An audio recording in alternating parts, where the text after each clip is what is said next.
All right. Welcome back to another prophecy update. My name is Marco, pastor at Community Church of Devore, and we thank you for watching. I'm coming to you from an undisclosed location where I'm filming one of these prophecy updates. Most Bible scholars and teachers have different opinions about China and the CCP government as to where it fits into Bible's prophecy. Some believe they're one of the kings of the East. Some believe they'll be one of the components of the kings of the East. Some believe they'll have nothing to do with Bible prophecy, and some believe they'll just go down as any other nation under the Antichrist.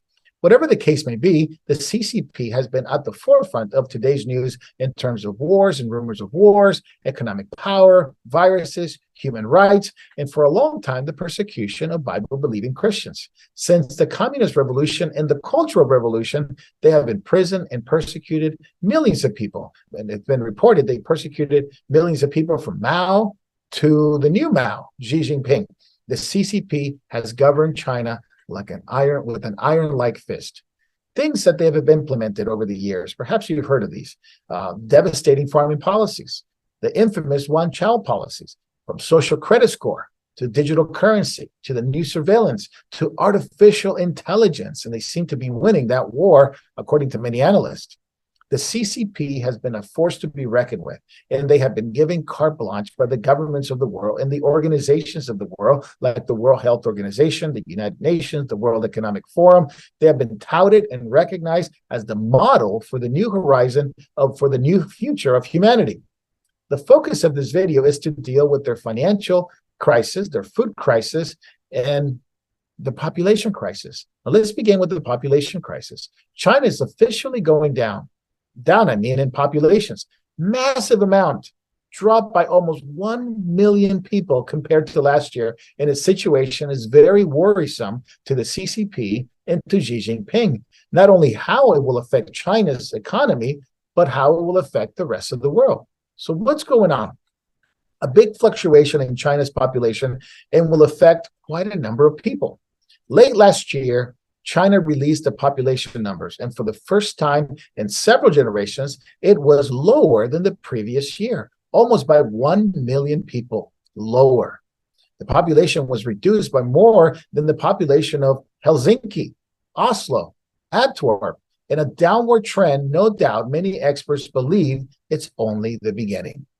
India has already passed them up as the most populous nation on earth. And year by year, China will lose about 1.1% of the people. By 2030, they would have lost almost 10.5 million people, which is more than countries like Hungary, Switzerland, Bulgaria, Costa Rica, and Uruguay. And by the end of the century, China's population will be cut in half if this trend and the projections continue. If they are correct, the estimates could be around 600 million people. This is huge. Now, some people don't believe that, but these are the statistics, and this is the downward trend. Now, but why is this happening? I think that's the better question. Let's talk about the replacement rate. The replacement rate is simply what it takes for a population to remain stable. You have two parents, a mom and a dad. You have two children. The mom and dad continue to live, and they pass on. The two children take their place. That's called the replacement rate. Just minimum two, to keep the population stable. So it takes two children to be born per couple. Anything below, the nation's population will decline. US and Australia is about 1.6. The only thing keeping the population in the US growing, it's actually immigration. Japan is 1.3. China is 1.15, meaning that the population is dropping very rapidly. Partly it is the one-child China policy. It is the policy that they implemented last century. Basically, Chinese families can only have one child total.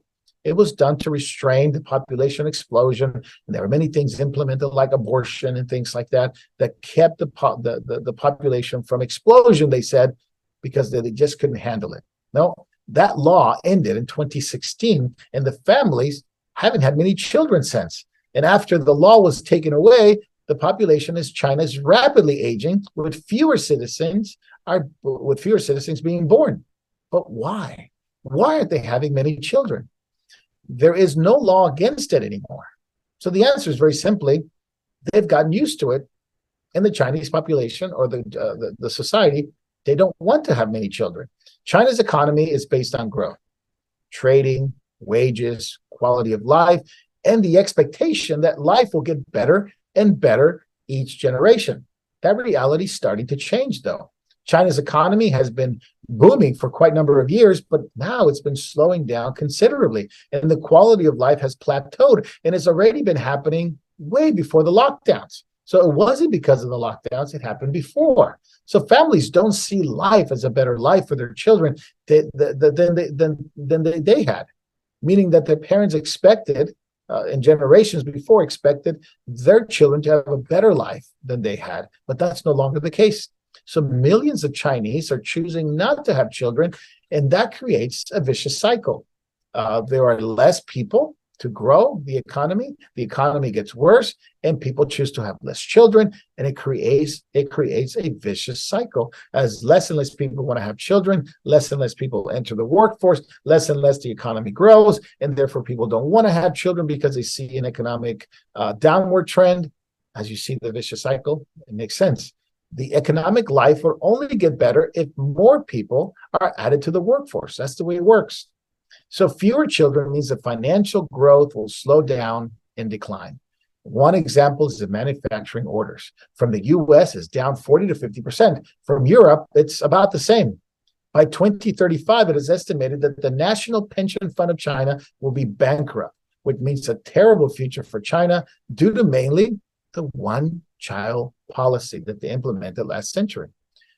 Problem is not just China, but it's actually for the rest of the world. There's consequences at large. Let's look at Japan. Japan for a long time was called the economic dynamo of Asia. Last century, it was expected to surpass even the US. Well, it didn't happen. It went through a horrible period of recession. We're still in a recession, like 2 decades of recession, losing 10 million people since 2010. Japan's population has been declining for more than a decade, and they're in a death spiral as they have an aging population and less people being born. Like I said, 10 million people lost since 2010, and it's expected to lose another 20 million, expected to lose 20 million, by 2030. That's only 7 years away. Japan is feeling it in the economy and the reduction in home prices, and they're worried about the pension fund due to the smaller workforce entering the workforce and a much larger growing retirement class. Japan will decline economically as less and less people will contribute to the economy. China faces the same problem, but in a much larger scale. Japan's population is 123 million people. China is 1.4 billion people. So you see the comparison. But what about other nations? Well, India has passed China's population earlier this year, and the economy of India has become wealthier and passed up the United Kingdom as the world's 5th largest economy, and some have estimated it can even pass up the United States someday. Another winner will be in Latin America. That will be Mexico. They've already benefited from the manufacturing work that used to go to China. The cost of manufacturing in China has risen exponentially, so high many companies in the US and in Europe do not want to send their work to China. They actually are opting to go to Mexico. In fact, it'll save on costs, and also the proximity to Latin America from the US and from Europe. It's actually causing them to send their work there. But also the fact that many countries have grown weary of China's espionage. Now, let's summarize this. Some companies are leaving China, partly in a lot of ways because of the espionage and their draconian rules. A smaller population of workers in China will be able to fulfill foreign, or will not be able to fulfill foreign orders. So because of the fewer population, they're going to further reduce China's influence and power over the globe. So more companies leaving, less investment coming into China, more investment leaving China, a smaller population, reduced workforce, less orders being fulfilled. It's a vicious cycle, and China's influence and power will be reduced. Now, some nations are very happy about this. In fact, as many consider the CCP an enemy, they're encouraged in the South China Sea, claiming these islands as their own in the same ocean in which Vietnam and the Philippines and Taiwan are claiming that these islands are theirs. But China claims that they are theirs. and they're using them as military bases. They're actually building islands, which is a whole technology in and of itself, but that's for a different video. China's population decline is not isolated. Take a look at this. Around the world, birth rates are declining everywhere. In the developed Western world, the same thing is happening. The U.S. sits at about 1.6 birth rate, which is below the 2.0 needed. As mentioned earlier, it is growing only. The population is only growing due to immigration, meaning that the U.S. population has plateaued. And the European Union is about 1.53. And in Australia and New Zealand is the same. Very similar to Canada, the United Kingdom, Russia, continental Europe. There's just not enough people being born to keep the population stable. South Korea is a big problem. South Korea is 1.1, which is a severe problem that the government is actually paying couples to have children, providing them monthly payments, basically not enough people being born, replacing those who would inevitably die. Whereas the birth rates, where are the birth rates higher? That's a good question, isn't it? Well, the answer is Africa and the Middle East. Europe is 1.53, as we talked about it earlier. Africa is much higher. Tanzania is 4.83, meaning that just about 5 children are being born for every woman in Tanzania. That's one of the top of the list, but it's not the top of the list because Niger is 7, almost 7 children per woman in Niger, which Niger is having all kinds of civil unrest, civil war issues. And I guess civil unrest and civil war issues are part of Africa's new agenda at this moment, which is obviously a coincidence, right? As more people, more nations see the opportunities in Africa, the governments become unstable. But that's for a different video. While China and the West decline, Africa is set to explode in the next coming years in terms of population and wealth. While most people think the problem is overpopulation, the reality is that it's decreasing, and the calls for depopulation by many in the media, by many in different forums, perhaps is being effective.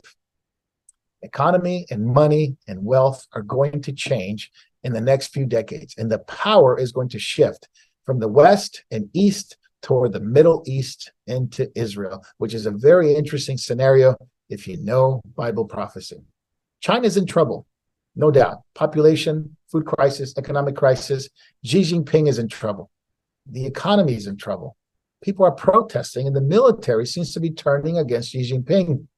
So what do you think? Is China the kings of the East? Will these economic problems, the population problems, cause them to do an incursion into the Middle East? Will they be one of the kings of the East? Will they be relevant in the near future? Will the drums of war continue in the South China Sea and in Taiwan as they seek to reunify Taiwan with mainland China? Well, all these is very interesting. Let us know what you think. We'll continue our series on China and the CCP in the next couple of videos.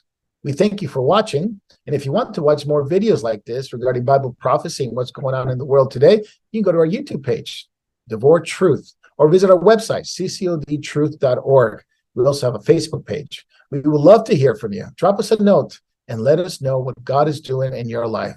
We love to hear from you. Keep looking up. Jesus is returning very soon, and may the Lord bless you.